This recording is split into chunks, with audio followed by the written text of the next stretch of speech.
On July 24th, 2004, Graeme Cowan took pen to paper and said goodbye to his family. After 4 failed suicide attempts and a 5-year episode of depression that his psychiatrist described as the worst he had ever treated, Cowan set out on a difficult journey back from the brink. Since then, he has dedicated his life to helping others struggling with depression and bipolar disorder. He is a founding board director of Are You OK?, a national suicide prevention charity in Australia, co-founder of We Care 365, and host of the Caring CEO podcast, where he interviews CEOs who champion a culture of care and high performance.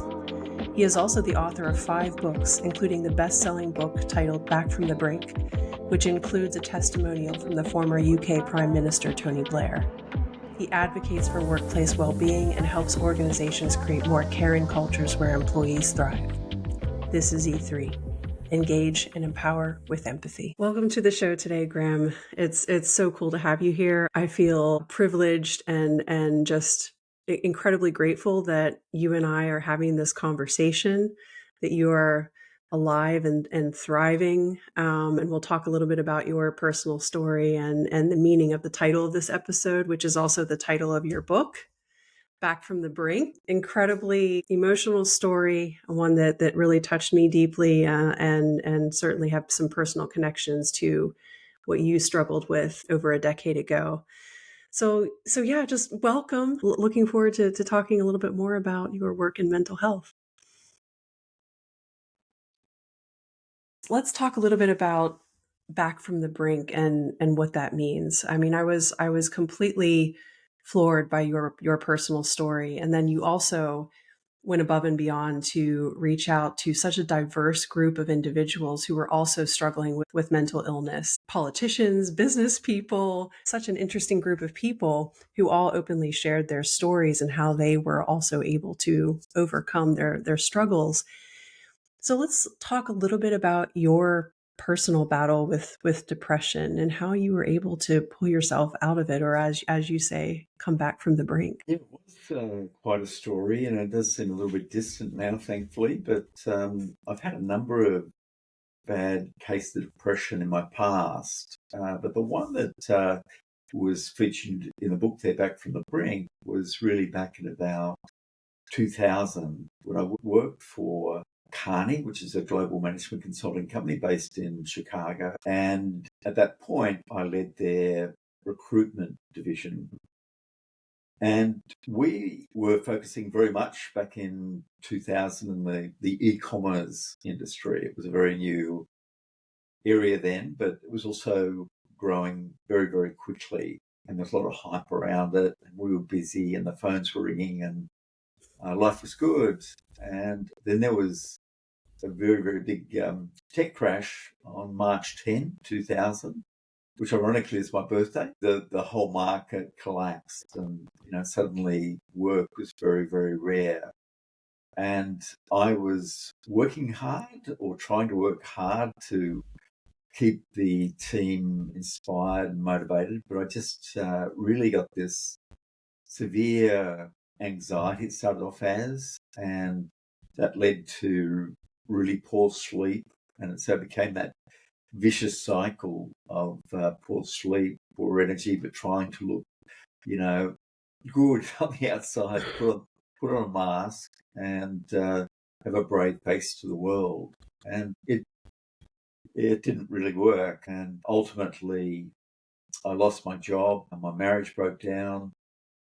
It was estranged from my kids, and I had to go and live with my parents because I couldn't look after myself. And it was very, very horrible in that, my parents really, I guess, helped me very much by supporting me, giving me hope and that sort of thing. And it was no real miracle recovery. I remember I once came out of a private psychiatric hospital and being in the kitchen with my mother, and they lived in a beautiful place called Foster, which is on the north coast of New South Wales in Australia.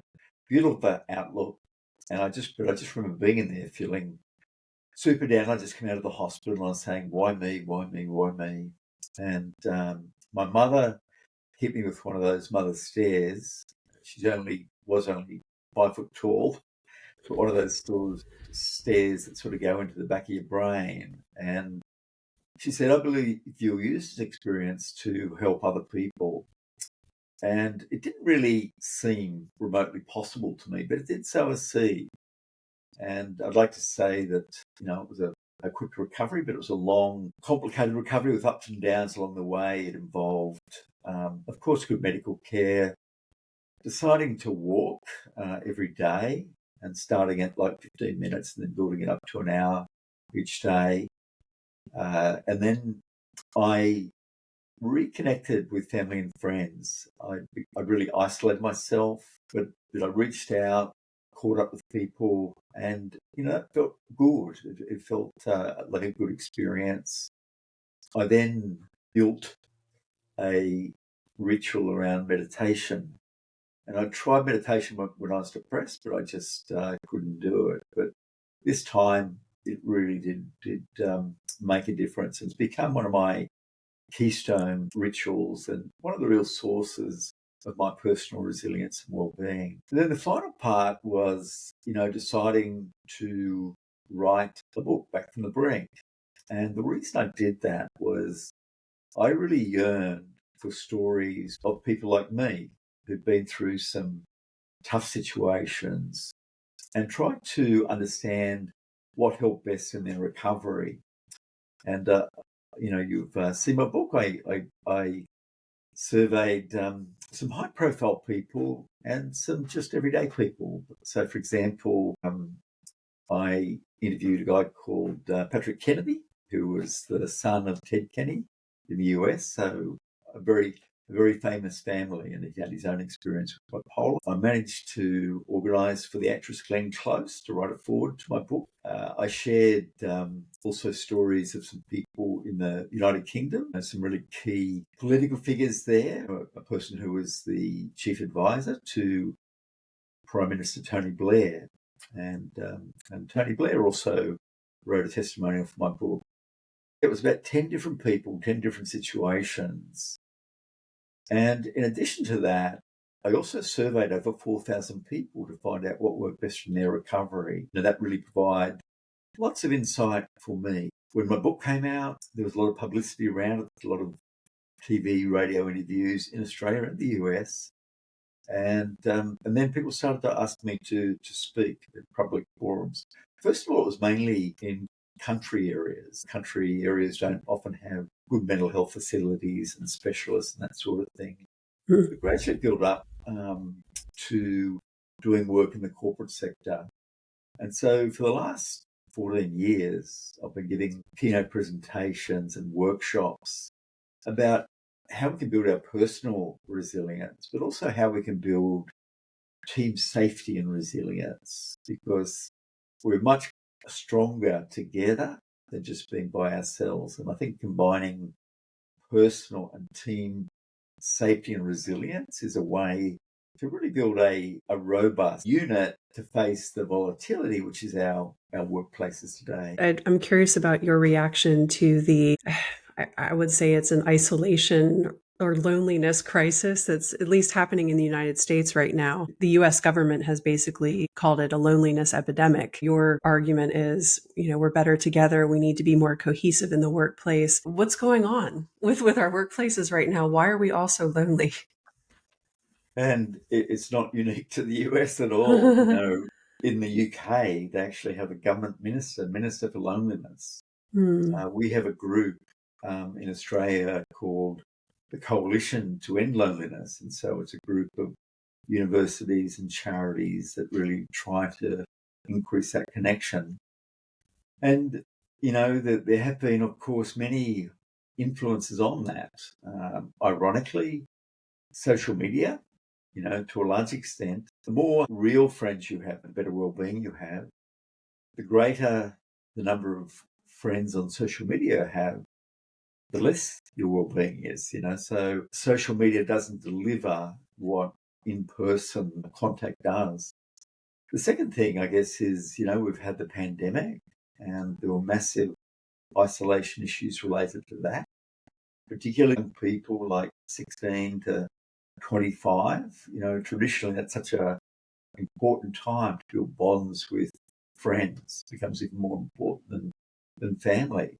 And so many students weren't able to attend school much, or even university. I had some nephews that never actually went to a lecture hall. I did it all, via Zoom or Skype or whatever. So we as humans have a fundamental need for belonging. It's what's been our aid when we've had to fight off back in Stone Age, had to fight off saber-toothed tigers or enemy tribes. We only survived if we were together and had that sort of strength. Now, in the US, Australia, UK, there's been a real increase in the number of people living by themselves. There's reasons for that, but that can also really lead to that sort of sense of loneliness. The US Surgeon General shared a book. He's got Vivek Murphy, I think his name was. He had a book called Belonging. And he shared some research there that being lonely has the same negative health implications as smoking 15 cigarettes per day. So Wow. It's not just affecting our mental health, it's really affecting our physical health as well. That's incredible. I was thinking about all the people you interviewed, the common thread that helped all of these people kind of get out of their lowest point. And I mean, there were things like diet and exercise. I mean, you mentioned walking and meditation. That was definitely a common thread, but it seemed like, when you're in that low point, and I've been there, not as low as you probably were, but you do tend to self-isolate. That human connection is more powerful than any of these other tools. Eating well is great, exercising is great, but that human connection, I really do think, just forcing yourself to reach out and connect with other real live humans, not on social media, really can help you get to that point where you just are hopeless. I don't know what your thoughts are on that. Yeah, well, it is just so important. And in the book, I surveyed over 4,000 people who've been through some really tough times. Having a sense of connection, compassion with other humans was the most important thing that was attributed to someone's recovery. And interestingly, it wasn't just family and friends or work colleagues. It was also mental health professionals, so psychologists, psychiatrists. People actually rated the sense of care they got from those people as more important than the actual treatment. So, in all areas of life, having that sense of belonging and being cared for is very, very important for our mental health recovery. Even though I work a lot from home now, I also travel a fair bit, but I also really make sure that during the week that I have catch-ups with friends. I caught up with a friend this morning for breakfast. Yesterday morning I caught up with a friend to go for a walk together. It's great for my personal mental health to include that as part of the week ahead. Talk about personal resilience now being made up of three things. So it's vitality, which is our physical health, exercise, eating well, resting well. Intimacy, which is the emotional connection side of things. And then prosperity, which is our contribution energy, which can often come through a sense of purpose. Many people have that in the work or volunteering for a charity or a church or a school or a sports team or whatever. And so that vitality, intimacy, prosperity, the acronym is VIP. I encourage people to act like a VIP. And that means each day that we top in something into each of those glasses of well-being, because you can't just be great at one and terrible at one or two others. It's like a three-legged stool that will fall over. If we top it all up, I really believe that acts a little bit like an inoculation or a vaccine against poor mental health. I love the acronym VIP. That's a good one. I actually interviewed a small business owner a couple months ago, and she was saying how her mantra is she has to treat her staff like VIPs, and then you get customer excellence. So you start with your people, and if Yeah. they feel like a VIP, then your customer service will go through the roof. That's the Yeah. output, right? Yeah. So you could probably say the same. If companies are investing in the VIP that you're referring to in their people, they're probably going to see similar type of productivity and thriving environment in the workplace. So let's talk a little bit about that, because you're talking a lot in business environments now, and I'm sure it's mostly in Australia, but I'm sure you have some international gigs too. What is your general feel in the workplace environment around mental health? Like, I feel like in the US, we're making progress with destigmatizing it and really making it something okay to talk about and show vulnerability, where leaders are opening up about their own struggles, but we're not quite at the point where I think we really need to be. What's your sense, given the companies you've worked with? Yeah, there has been some very good progress. There's open talk about what good mental health is, what's for mental health. There is still stigma, especially in the workplace. I think the only way that can really break down is by, people sharing stories. And I was involved in starting a charity in Australia called Are You OK? We've made incredible progress with that. It was first launched in 2009 and now has incredible awareness. Like 85% of people can unprompted mention it as a mental health initiative. And the whole idea of it is that we reach out to people that we're concerned about and ask them, are you okay? And we talk about a process for doing that. And the first thing is to break the ice, make an observation about a change in behaviour you've seen, and then ask, are you okay? Don't be afraid of silence. If everyone says, I'm fine, I'm fine, I'm fine, well, you can't force anyone to talk if they don't want to.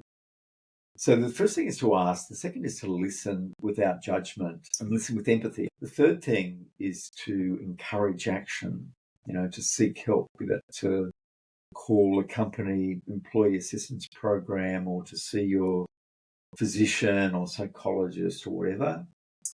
And then the final part is to check back in later to see if people have taken action. So that is also an acronym, ALEC. So ask, listen, encourage action, and check in. We've had some great progress in Australia with these programs. There's been special ones made for the rail industry. For the public and private railways in Australia, they celebrate a different time of year, but they call it Are You OK in Rail? We've done it for the legal industry, the hospitality industry, and a number of others. And it just really takes a little bit of a tweak. Sometimes it's different words or different images that relates best to that industry. But there has been, good progress in Australia and, and in Canada, and not quite as much in the US at this point. There's some really strict laws and legislation, and they fall under the banner of psychosocial hazards and risks. What that is harmful stress caused by work. It is now in Australia the legal imperative of boards and executive teams to have a work culture which doesn't threaten employee well-being and resilience. And companies have to show they're making efforts in this area. And we can now, there are actual measures. They've identified the root causes of harmful stress. And companies are encouraged to measure their workplace and to identify what are the top ones in their organisation. And it seems that in Western countries, the main ones are around, too much work, bullying and harassment, not clear outlines of responsibilities, so people aren't certain what they should be doing to make a difference, poor change management, harassment, sexual harassment. They tend to be the top 5 or 6, but there's actually 14 root causes of that harmful stress. So we've seen greater sophistication come into the workplace. And with that, there has to be progress, because companies now have a legal obligation to measure the level of that harmful stress and to identify the root causes for it and then do something about it. This is a real great step in the right direction because they're taking a organizational or systemic approach to understanding the issues. I mean, it's so refreshing that we're making that kind of progress. I feel like the mental health and the stress piece is almost like the silent killer that isn't seen. It is kind of hovering below the surface. It's oftentimes just not entirely disregarded by leaders, but it doesn't seem like an immediate concern because it's not immediately visible, like an injury. Yeah, it's a very good observation. I've spoken at construction companies, for example, and they've been able to identify, what are their top 5 physical risks in their organisation. And it's things like falls or ladders going over or injuries lifting things. And so they're able to track that over a long period of time. But they're only just now starting to look at, what's now called psychosocial risks. And these are the mental injury root causes. But it's very much in its infancy stage. It's got a long time before it will catch up to physical injury problems. But here's the thing. The actual mental injuries are much higher in terms of cost of the injury. They are 3 times longer than a physical injury in terms of recovery. They're, at least 3 or 4 times more expensive than a physical injury. And they're growing at the fastest rate. A lot of the physical injuries are declining in prevalence.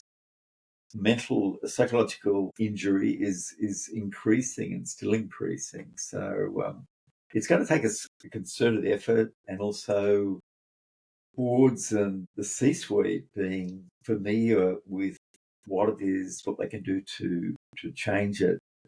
I've done 2 polls on LinkedIn, which have been very interesting. One was where I put a note up that the best way to boost employees' mental health is to give them good managers. That was a post that went absolutely viral.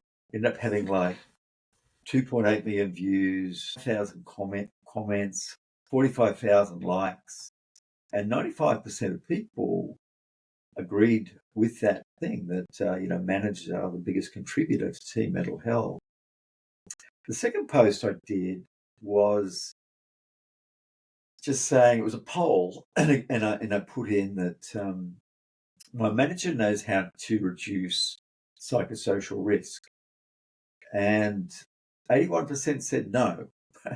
So 8 out of 10 said that their manager didn't know how to reduce psychosocial risk. Now, I believe that part of that problem is because no one knows what psychosocial risk is. It sounds too complicated. But when you rephrase it and say harmful work stress, people can. But, many managers are afraid to have the "Are you okay?" conversation because they think they're, invading someone's privacy or making them feel awkward. But if the conversation is done with the spirit of care and with empathy, people really, really welcome them. Absolutely. And I'm just curious, since you're the host of the Caring CEO podcast, what is it about these CEOs? Have they infused this "Are you okay?" dialogue into their culture? What makes them stand out as business leaders in comparison to the CEOs that maybe aren't as caring? Yeah, no interview, I think 75, and we define a caring CEO as someone who champions a culture of care and high performance. So, but both elements. I'm actually writing a book on some of the content now called Great Leaders Care, and I would say that one of the uniform qualities of these people is a sense of humility. They're also not afraid to be vulnerable and say, I don't know the answer to this. We've got to work it out. I don't know. And they're also willing to admit that they're wrong as well. Now, this is quite a change from the traditional, leadership structure, the old command and control structure. It's like almost the opposite. But, one of of leaders that I interview is a guy called Mike Schneider, and he's the managing director of a very big hardware group in Australia, like your Home Depot.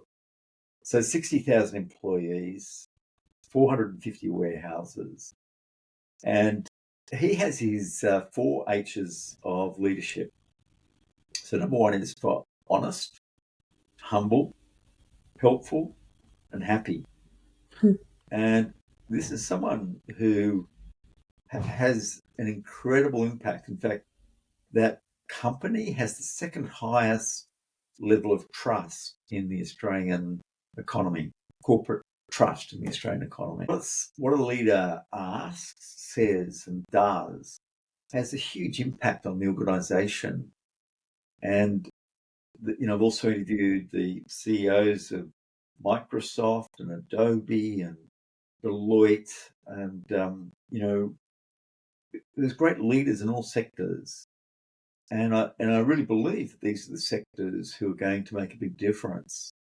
I've also had the pleasure of interviewing someone I hugely admire in the US, Bob Chapman, who is the CEO of Barry Weinmiller, and I think you may be familiar with his story, right? I interviewed him a couple of weeks ago.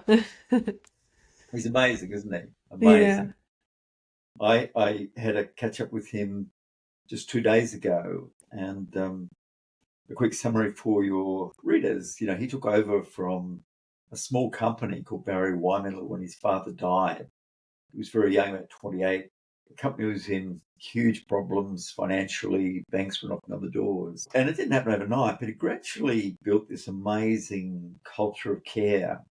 The company grew from $20 million in turnover to $3.8 billion, I think they are now. And it was about creating these amazing sort of culture. And I know you're a empathy champion. I'm sure you found out that one of their biggest courses is listening with empathy. A 3-day course, 3 days for every employee. And they say it not just changes their work life, it transforms their personal life.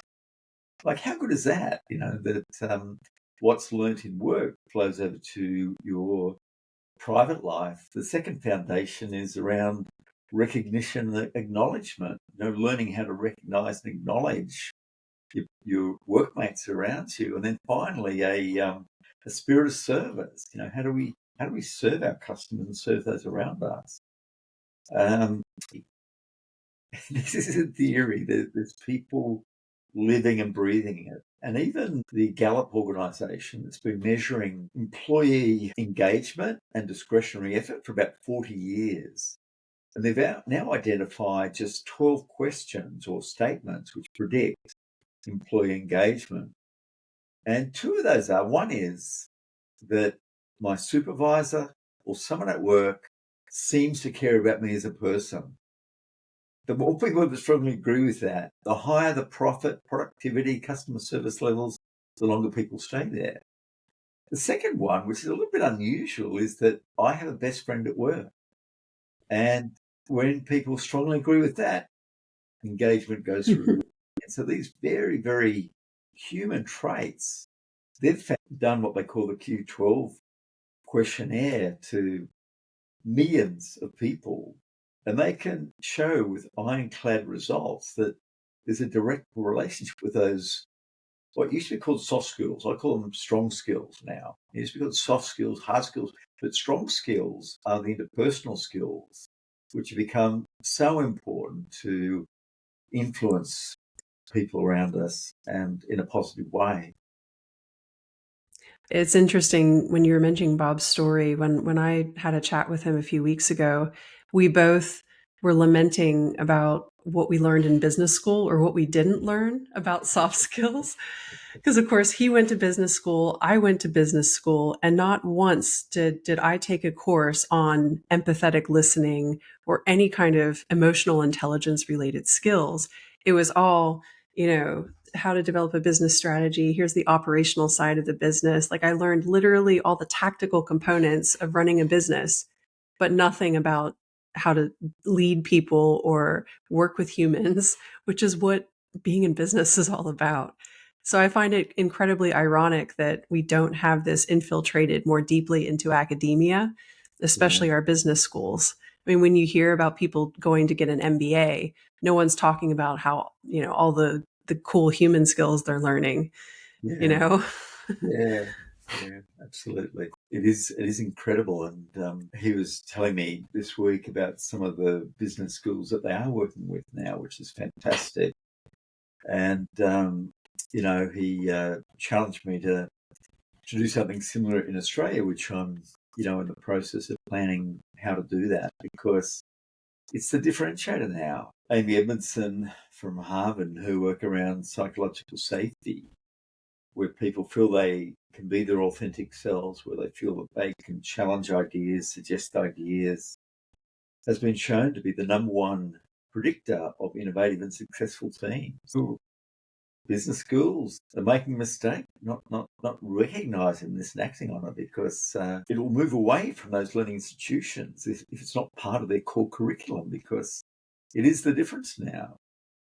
Especially in the age of AI and ChatGPT and all the others, that lots of transactional type roles and processes can be done by this extraordinary technology, but they still can't do the human interaction, the empathy, the compassion, the humanity that human to human can do.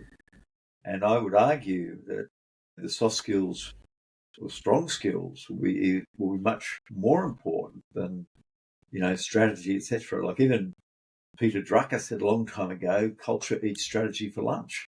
And, Yep. there's a reason why he's often mentioned as the number one management thinker of all time. He observed that. Yeah, I just wonder, and I mean, kind of coming back to the situation here in the US, and I'm sure you've been reading the news, and it's not just the government conducting mass layoffs. The corporate world, I think, is in panic mode right now. Everyone's conducting mass layoffs, and there just seems to be a different type of leadership happening right now. More Absolutely. directive, more authoritative, and I don't fault leaders for that. I do think we're just panicking. It's coming from a place of fear. What are your observations, especially with the CEOs you've interviewed who have infiltrated caring into their cultures?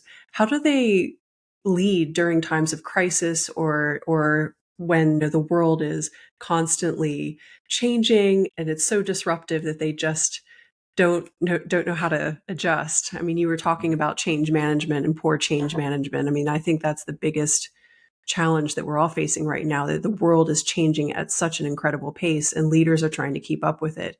How are these caring CEOs leading and differentiating using that kind of mantra of caring and performance combined? They have to make hard decisions as well, which aren't easy. A number of them work in really, really big organisations. And one of the people interviewed um, heads one of Australia's biggest banks with about 45,000 people. And there's parts in that business that have had some really poor experiences with culture and the way that they operate.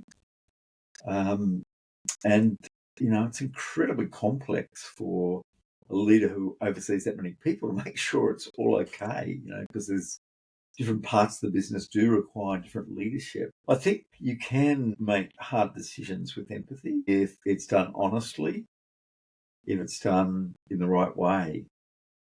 And there is a time when things have to move quickly, but that doesn't mean that dictatorial leadership is the future. It does not mean that, because the world is so complex. Decisions have so many more factors that it needs joint decision making to come to the right answer or come to the right hypothesis. Amy Edmondson from Harvard, when I interviewed her, said that we need to learn to lead like a scientist.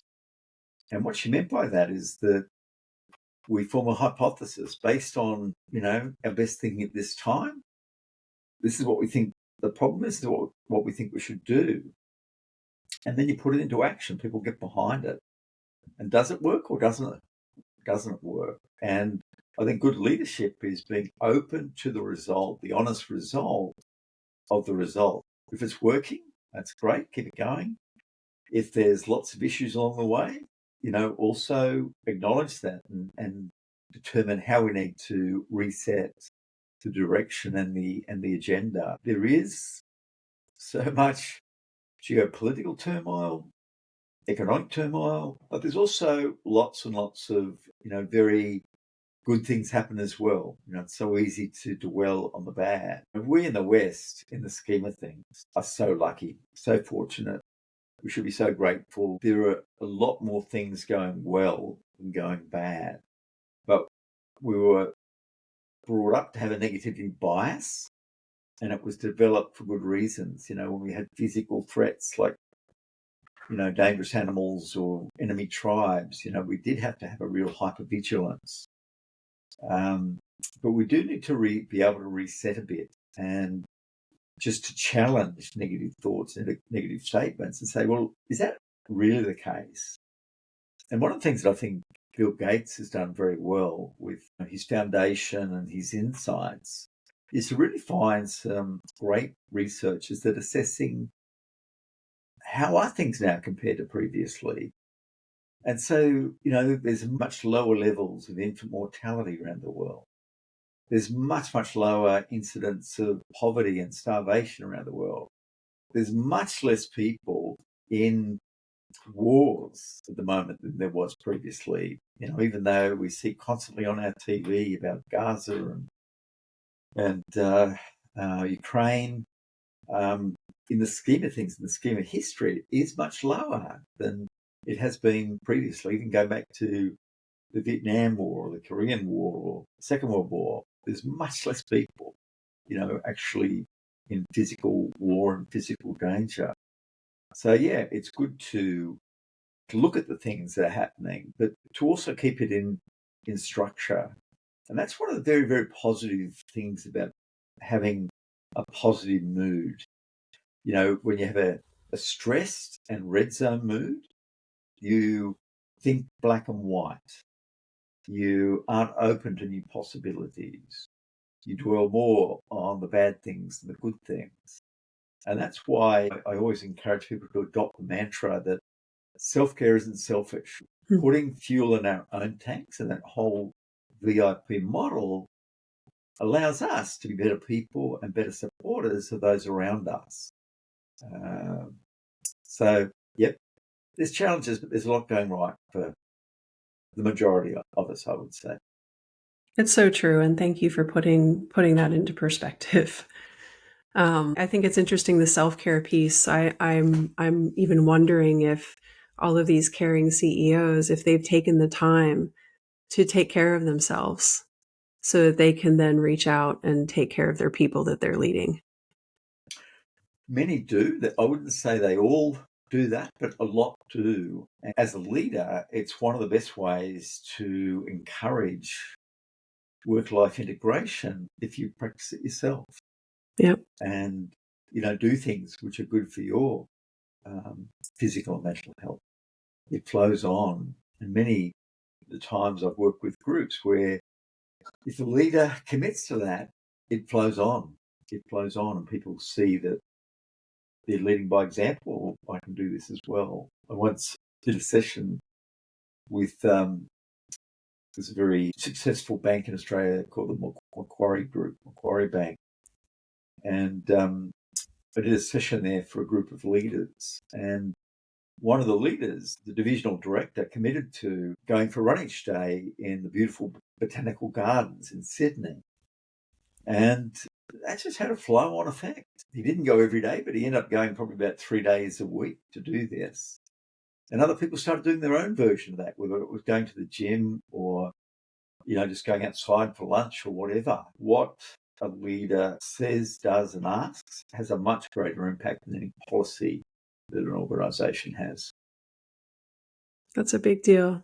Yeah, the role modeling piece. I think it impacts people more than we think. I love that example.